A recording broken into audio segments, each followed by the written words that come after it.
যাদের শরীরে দুইটি দাগ আছে ওই শরীর কখনো জাহান্নামে যাবে না, সে অবশ্যই জান্নাতে যাবে।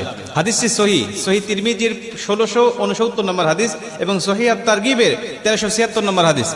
হযরত আবু উমামা রাদিয়াল্লাহু তাআলা আনহু হাদিসটা বর্ণনা করেছেন। রাসূল সাল্লাল্লাহু আলাইহি ওয়াসাল্লাম বলেন, যাদের শরীরে দুইটা দাগ আছে এবং যাদের শরীর থেকে 2 ফোঁটা তরল পদার্থ নির্গত হয় ওই শরীর কখনো জাহান্নামে যাবে না, সে অবশ্যই জান্নাতে যাবে এবং আল্লাহ পাকের কাছে এই শরীরটা সবচেয়ে প্রিয় শরীর। রাসূল সাল্লাল্লাহু আলাইহি ওয়াসাল্লাম বলেন, 1 নম্বর দাগ হলো যে ব্যক্তি জিহাদের ময়দানে আল্লাহকে খুশি করার জন্য, আল্লাহর দ্বীন কায়েম করার জন্য অথবা আল্লাহর সন্তুষ্টির জন্য যে ব্যক্তি বাতিলের মোকাবেলা করতে গিয়ে শত্রু পক্ষের আঘাতে তার শরীরে ছোট্ট একটা দাগও যদি বসে যায়, এই দাগটা কিয়ামতের ময়দানে সুপারিশ করে বা এই দাগটা থাকার কারণে কিয়ামতের ময়দানে আল্লাহ পাক তাকে জান্নাতে দিয়ে দিবে। নবীজি সাল্লাল্লাহু আলাইহি ওয়াসাল্লাম বলেন, 2 নম্বরে ফরজ ইবাদত সমূহের কোন একটি দাগ যদি তার শরীরে দেখা যায়, যেমন নামাজ পড়তে পড়তে সেজদা দিতে দিতে কপালে